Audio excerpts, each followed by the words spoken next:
You are all beautiful to me.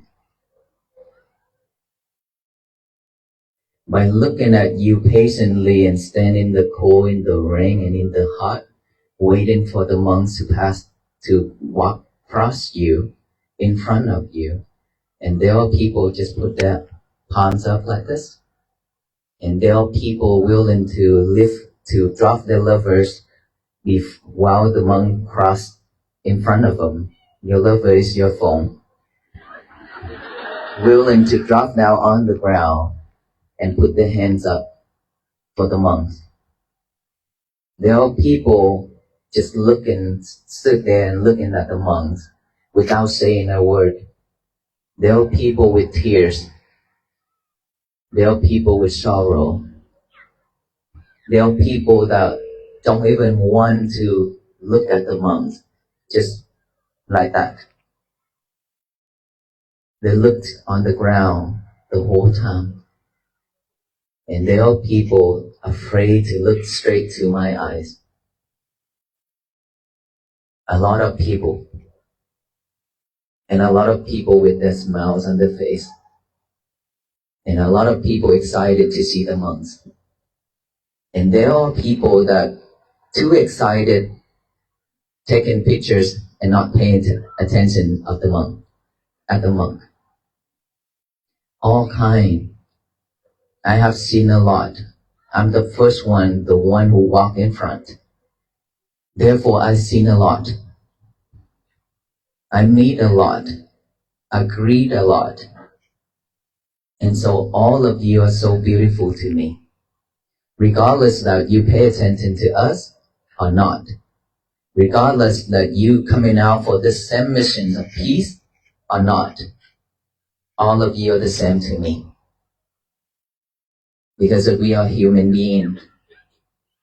We have the same blood color, which is red. We have the same taste of tea, which is salty. That's all I look at you. And of course, there are so many people that are unfortunate that they don't have legs, arms, eyes. They cannot hear. So many of those people, and there are so many seniors and so many kids. And all of those images just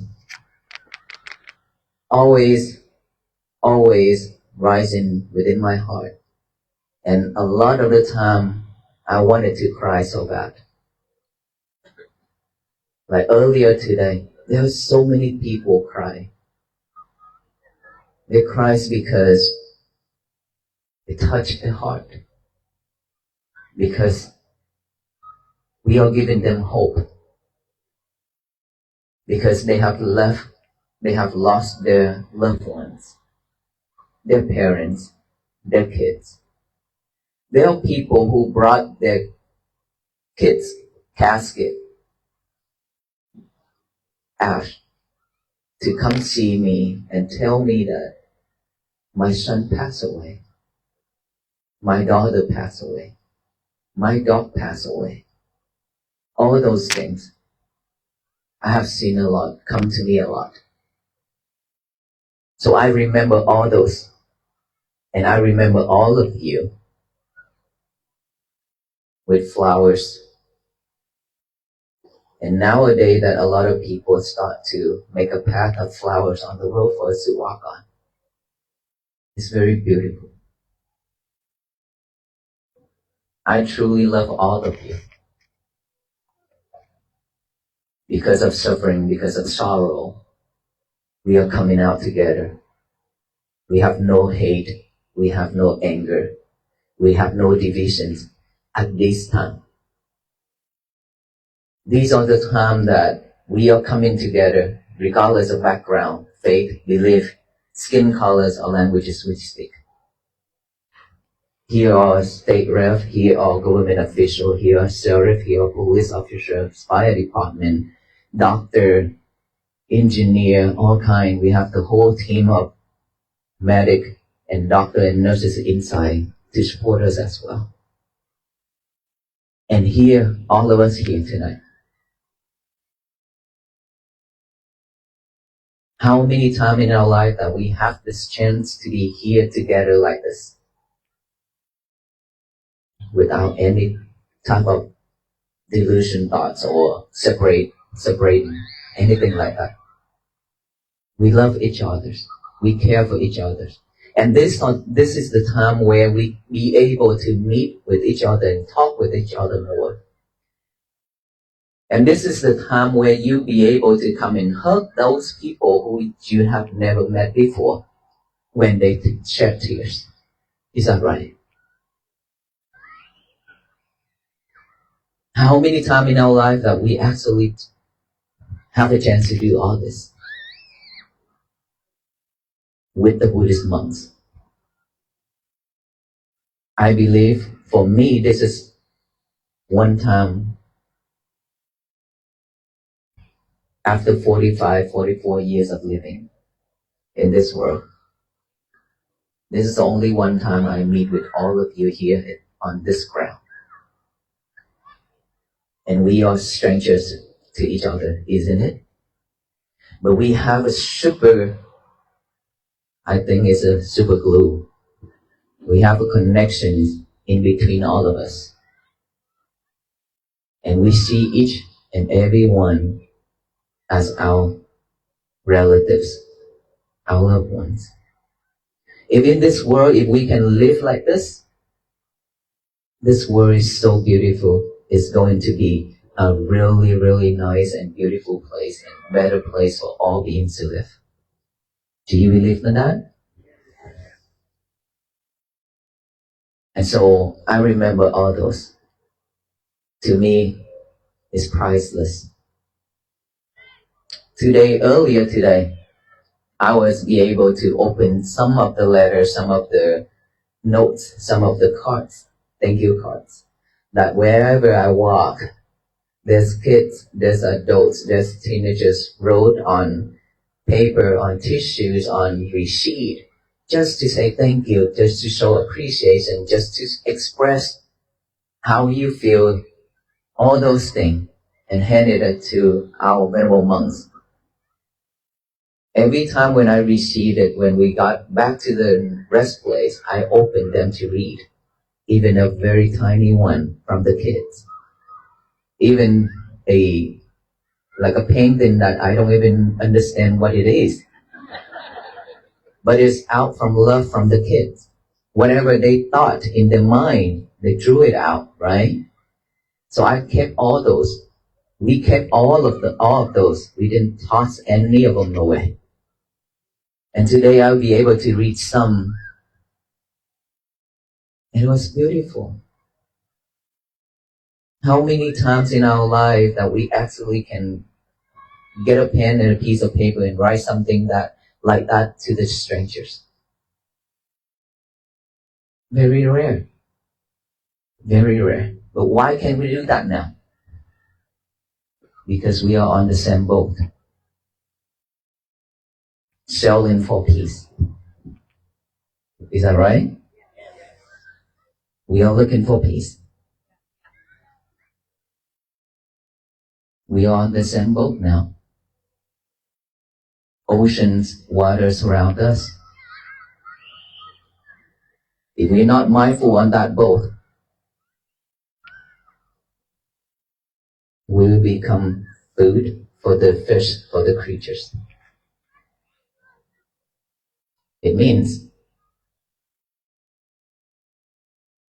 we will become something that for people to control, something for our mind to play around with every day. Because in our mind, we have one world. In that world, we have all kind of wild animals. And that wild animal will eat us up every day. Which is greedy mind, delusion, hatred, anger, all those things. They are wild animals. They are not letting us having peace. They're always acting up, always want to chase after things. And that is the reason why we suffer. We are afraid, we're scared. And there are so many people that they said, There is a profound kind of beauty that reveals itself only when we slow down enough to truly see one another. In our fast-paced American lives, we often rush past the faces in the crowd, viewing strangers as mere obstacles in our path or background noise to the urgent movie of our own day. Yet, when we step out of the stream of busyness and plant our feet firmly on the earth, the perspective shifts. Imagine standing on a roadside, perhaps in the rain, perhaps in the blistering heat, waiting not for a bus or a ride, but simply to witness a moment of peace. This is the setting of the Walk for Peace, a pilgrimage that transforms the asphalt of our highways into a sacred space of connection. From the perspective of the walking monk, every person lining that road is radiant. You are all beautiful to me. The sentiment echoes, not because of how the people look, or what they wear, or their status, but simply because they are. This beauty is inclusive and unconditional. It embraces the person standing patiently in the cold, and it embraces the person who is too afraid to make eye contact. It holds space for those who offer a palm in greeting, and it holds space for those who look down at the ground, overwhelmed by the vulnerability of the moment. In the practice of mindfulness, we learn that observation is an act of love. When the monk walks, he is not just moving his body, he is casting a net of awareness that catches everyone, the joyous, the skeptical, the grieving, and the curious. He sees the people who are trembling with excitement, and he sees the ones who are so eager to capture the moment on a screen that they almost miss the reality of it. To the mindful eye, these are not different categories of people. They are simply different expressions of the human experience. Whether someone meets the gaze of peace with a smile or turns away in shyness, they are equally part of the tapestry. This teaches us our first lesson, that to love the world, we must first be willing to look at it without judgment, accepting every reaction as a valid ripple in the great ocean of life. But to truly see, we often have to let go of the things that blind us. There is a humorous yet deeply poignant observation from the road about what we prioritize. In our modern age, we are tethered to our devices, clutching them as if they were our most beloved companions. The transcript notes that for many, your lover is your phone. We hold them close, gaze into them intimately, and let them dictate our attention. Yet, when the presence of genuine peace walks by, something miraculous happens. People are willing to drop their lovers.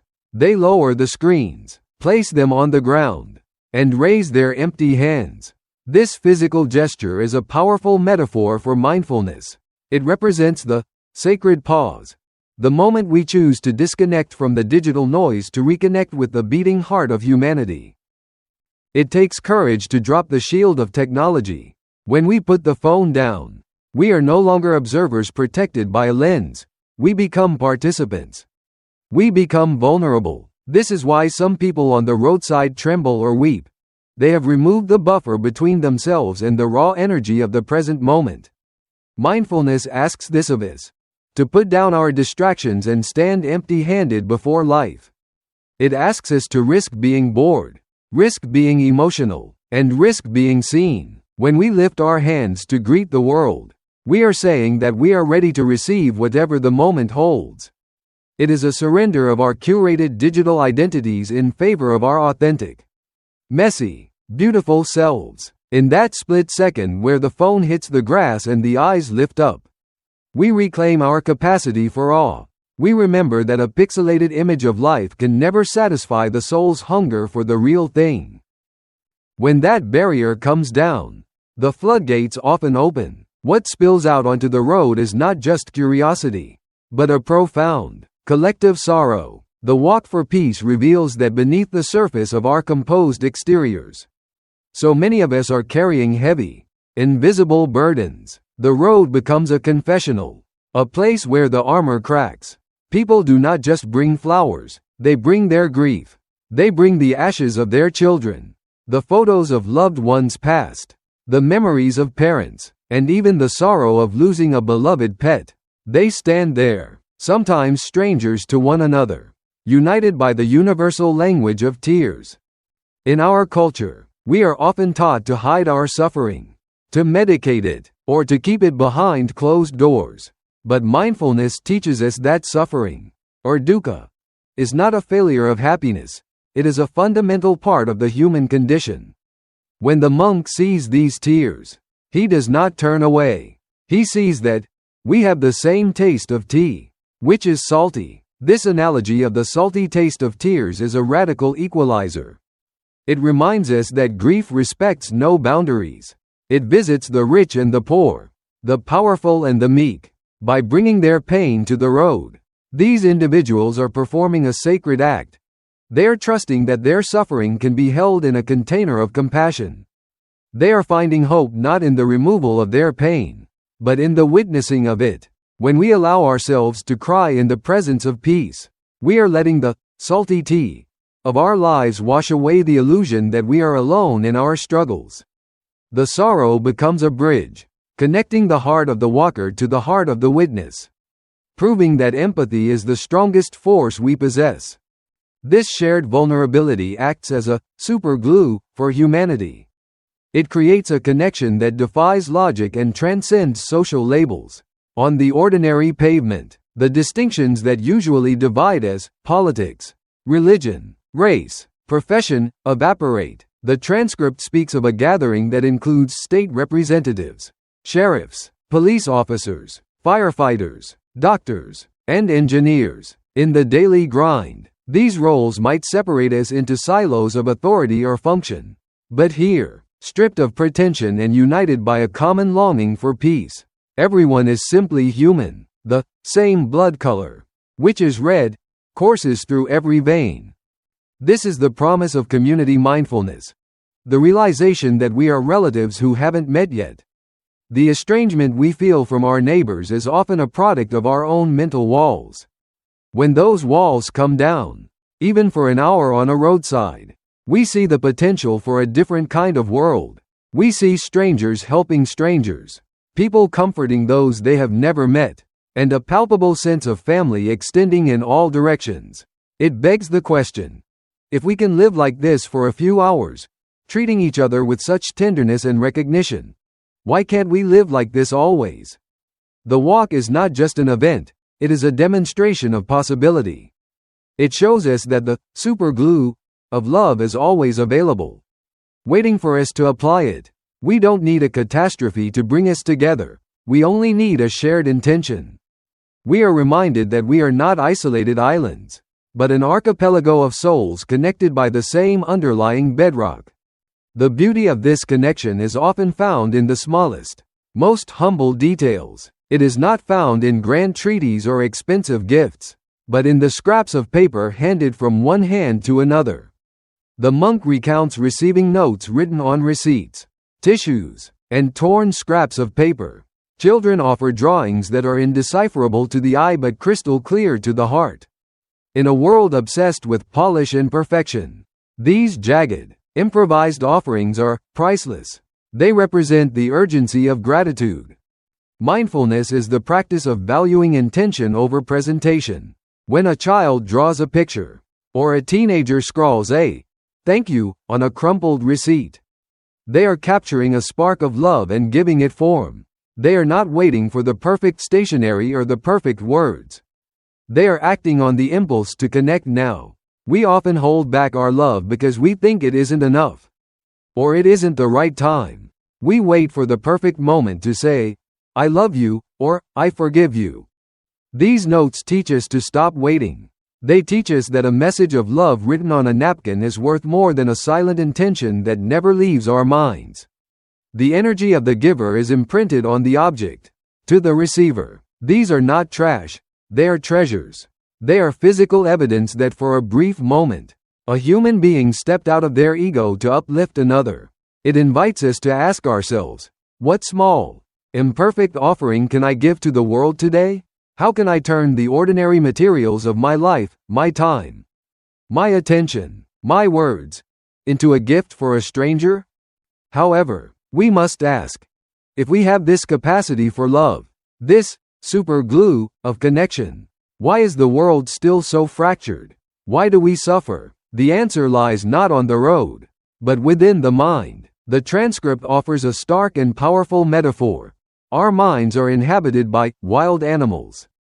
These animals are greed, anger, and delusion. They are the unruly forces that chase after desires, snap at perceived threats, and cloud our judgment. We suffer because we live in the cage with these animals, and we let them run the show. Peace, therefore, is not just a walk on a highway. It is the daily work of taming these internal beasts. If we are not mindful, these forces eat us up every day. They chew on our peace of mind and swallow our joy. We become reactive, fearful, and controlling. We try to manipulate the external world to soothe the chaos inside. But it never works. The external world is just a reflection of our internal state. If our inner world is a jungle of unchecked aggression and want, our outer world will be a battlefield. This is the hard work of mindfulness. It is not just about feeling good. It is about recognizing when the wild animal of anger is rising and choosing not to feed it. It is about seeing the creature of greed and choosing not to follow it. We cannot legislate peace in the world if we are at war with ourselves. The true walk for peace happens in the privacy of our own thoughts. Every single day, as we gently but firmly train our minds to settle down. Ultimately, we are all in this together. We are, as the metaphor goes, on the same boat. We are sailing on the vast, unpredictable ocean of existence. The water surrounds us, deep and mysterious. If we are not mindful on this boat, we risk falling overboard, becoming food for the creatures of the deep, becoming consumed by the darkness of ignorance. But if we stay awake, if we stay together, the boat becomes a vessel of salvation. Recognizing that we are on the same boat changes everything. It means that your safety is tied to mine. It means that we cannot drill a hole in your side of the cabin without sinking my side as well. The illusion of separation is the most dangerous delusion of all. The walk for peace is a microcosm of our collective journey on this planet. We are a mix of strangers, friends, officials, and outcasts, all trying to navigate the same waters. We have a choice. We can let the wild animals of the mind divide us, pushing us into fear and isolation. Or we can recognize the red blood that binds us. We can drop our lovers, our distractions, and raise our hands in solidarity. We can share the salty tea of our tears and write our love on the backs of receipts. We can choose to see the beauty in every face that passes. The boat is moving, the ocean is wide, but as long as we remember that we are crewmates on this voyage, capable of immense love and profound connection, we can steer this vessel toward a horizon of peace.